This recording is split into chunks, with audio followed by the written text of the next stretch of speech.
If you are one of those people who has a lot of difficulty saying no to other people, you have trouble setting boundaries with the people in your life, maybe you're too nice, you're a pushover, maybe you get treated like a doormat, this video is for you. So in this video, I'm going to share with you how to set boundaries, why it is so important to set boundaries and be able to say no, how to say no without feeling guilty. And I'm going to share a bunch of strategies that you can put into place straight away today to help you have those healthy relationships and not sign up and agree to things that you don't really want to do. It is really important to be able to set boundaries in life, and as we get older we become a little bit more discerning about what we sign up for. However, it can still be a struggle through the whole lifespan saying no, but it is really important that we do, and it's really important that we have those boundaries because this is going to contribute to our life satisfaction, our choices, how we spend our time. It's going to contribute to our self-esteem and our confidence. And if we can't maintain healthy relationships that have healthy boundaries, all of those things are going to be grossly compromised. So let's have a look at why this happens.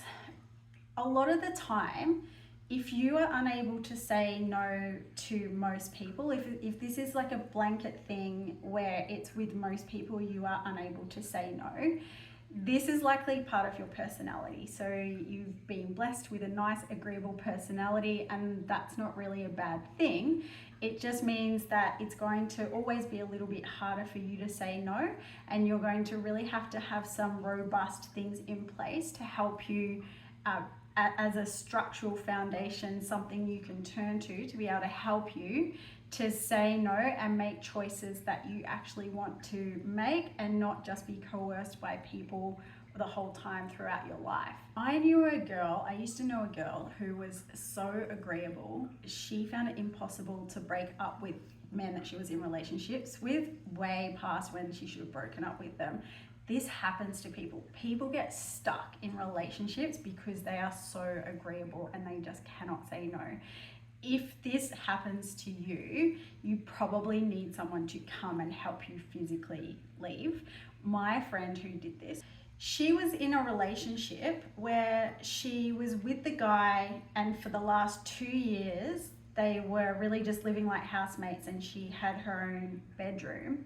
And she just, it's just one of those things where you don't leave because you don't want to have that conversation. And this guy was like, there was something wrong with him. Like he used to like go and get drunk and soil himself, and he couldn't have a proper conversation with anyone. And just really, there was something not quite right about this guy.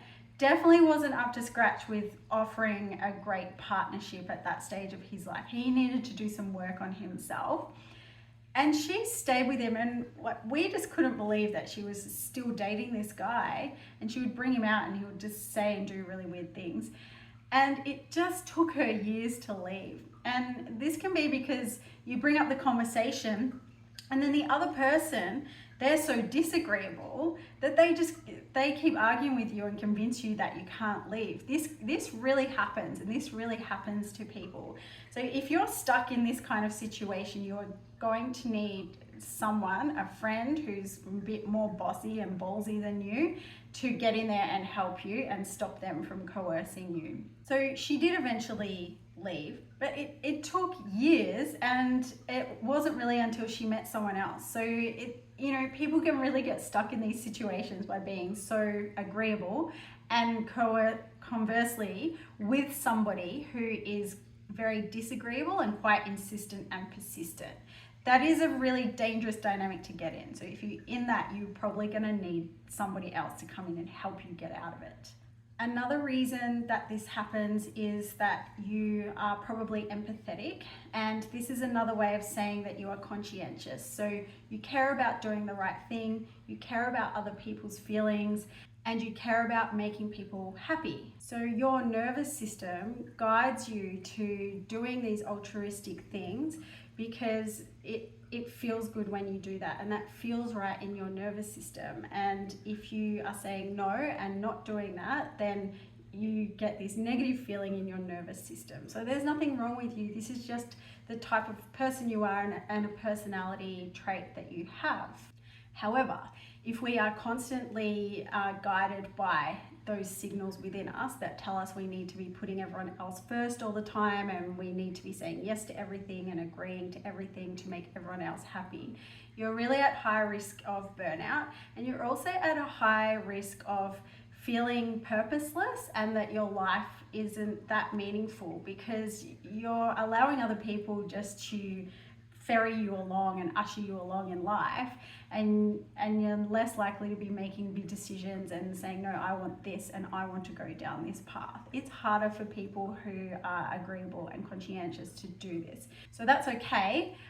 That's what this video is going to help you with if you are like this. It's also going to help even if you're not always someone that can't say no. I can say no quite a lot, but there are a couple of people in my life I can't say no to.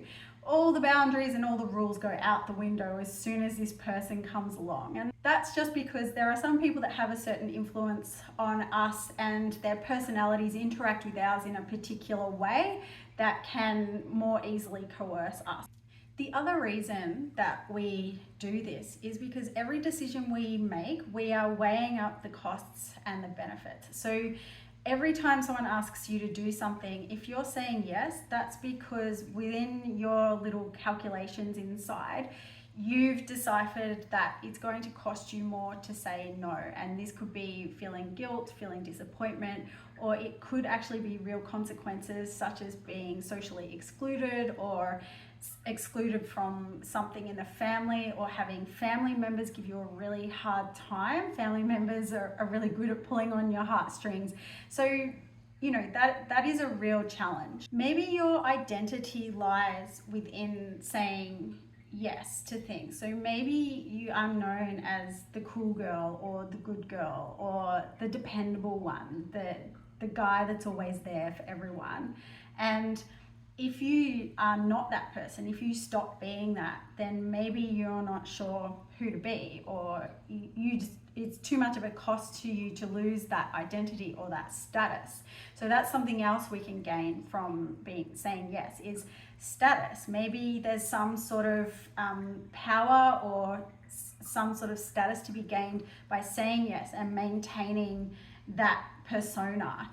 So let's talk a little bit first about altruism. So altruism is actually selfish, so that sounds a bit strange, but helping others is still based on a reward system within us, and it's still, again, a weighing up of costs and benefits. So anytime that you're helping someone or anytime that someone is helping you, they are absolutely gaining something out of it. And that isn't a bad thing at all, but let's just be real about it.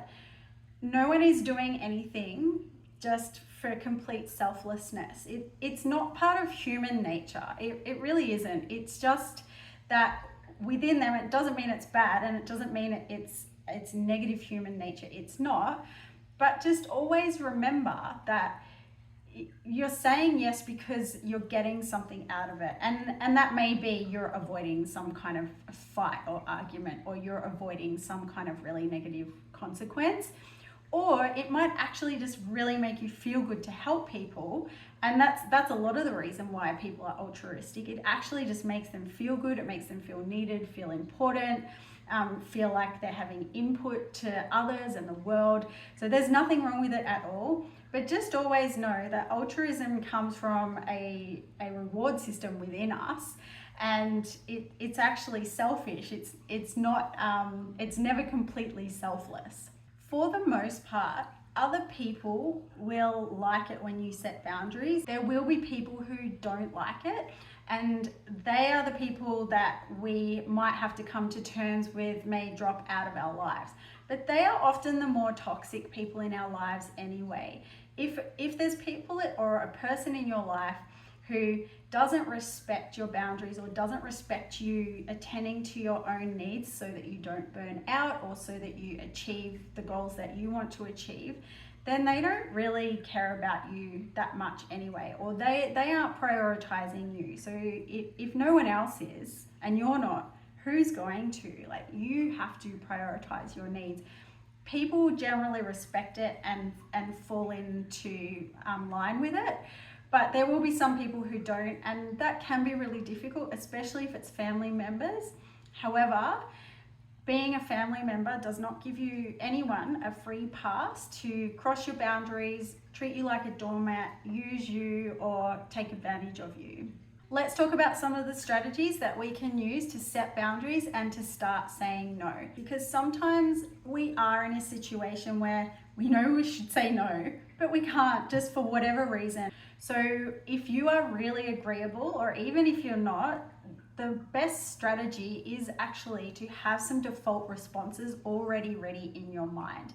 And these responses need to not be about you saying no, because if it is in your nature to say yes, it's going to be almost impossible to change that about yourself. But we just have to have these things already ready in our minds. And what I mean by it's not you saying no, it's some other commitment and something that's an entity bigger than you that neither you nor this person can deny. So it's going to be things like, my doctor insists that I do this, or my husband needs me to do that, or my kids need me to do this, my mother needs this. So somebody else that is of a higher ranking to this person in your life that needs you to be doing something else at a different time, or something else you've signed up for. Another great thing, just a response to have ready to say, is that I have to get back to you. I'm not sure, we have a lot on this month, or me and my son or daughter have a lot of commitments this month, or me and my partner have a lot of commitments this month, or my mother has a lot of health appointments that I'm helping her with this month. So, and I need to get back to you, I need to speak to these other people. So there's always little things you can say that just create some space and a buffer between them and you saying just yes straight away. If it is a partner or your mother, so that can be even more difficult, but you can still do this, and you can do this by starting to block out your time, signing yourself up for things where that time is tagged. And even if it is that you've allocated, say for example, Sunday afternoon is my rest time, this is my time that I've blocked out. If you feel like you can't say that to a particular person and they won't accept you resting as a reason to say no to them, then frame it in a different way. There's lots of ways we can frame things, that we don't have to tell everyone all of our business. You can say things like, oh, I'm committed at that time. I absolutely can't change it. I've got something that I've scheduled that I absolutely need to do. And if they push, they push. And you have to find ways to offer only the bits of information you want to share. You are entitled to doing that. And this is really just about practicing different communication skills and practicing framing things differently. And it does get easier over time. So we get better and better at it. We have these responses already set up, already in place, and we're able just to say to them, actually, I've got something on at that time, and then offer them something else. Offer them an alternative thing that you are willing to do that's maybe a little bit less time and maybe a little bit less of an offering to them. What this process does is we are slowly creating distance between ourselves and that person. And it might be a physical distance. So honestly, if you're stuck in a situation and you're really agreeable and you have to move. Like, if that's what you have to do, do it. But hopefully we don't have to go to such drastic lengths.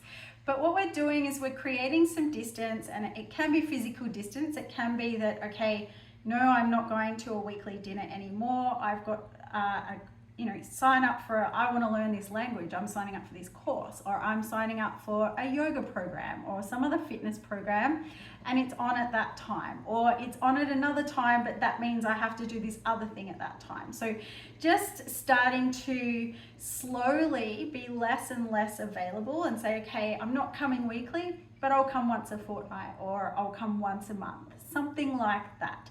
So taking away the full extent of your yes and your agreeability, and just giving them a little bit back. And we're slowly creating distance and slowly moving that goalpost and getting them used to the idea that you are sometimes not going to be available and you are sometimes going to say no. Be prepared that yes, you will lose some people in this process, but for the most part you won't. And it could even be a matter of people will get stroppy about it for a little while, and then eventually they'll come around and they'll get used to you, and they might make some snide comments, and you don't have to reply to those snide comments at all. So it is tricky, but it is important because we need it for our own sanity, our own life satisfaction, our own mental health, and to achieve our own meaning and purpose and our own goals in life. So we have to do this. It's really important. Another thing that we should really be doing is surrounding ourselves with people who are going to support us and people who are not going to take advantage of us. So start being very discerning about who you let become close to you. And when you find those people who know that you're agreeable but they are on your side and they will not hold it against you or take advantage of you, and they may even be a person who is able to stand up for you when you need it. For example, if you're really agreeable and you have a partner who is a little bit more disagreeable, but they are on your side, so they will act as a bit of a protector and a buffer between you and other people who are trying to be overly demanding. That's a great strategy as well. Having people around you who are going to support you and protect you. There's nothing wrong with that. We can't always change these things about ourselves, but we can set up our environment and create some distance between ourselves and the people who are taking advantage of us, and get closer to the people who are going to support us and protect us. That is a great strategy. So it is challenging. Setting boundaries is challenging. It can be really difficult, but it does get easier over time, and we start to get a little bit more discerning over time about who we say yes to and what we say yes to, and it gets easier and easier as we have these responses ready to say to people and be able to maintain those boundaries and get the people in our lives used to it. That's all from me today. If you like the video, subscribe if you haven't already, and I'll see you next time.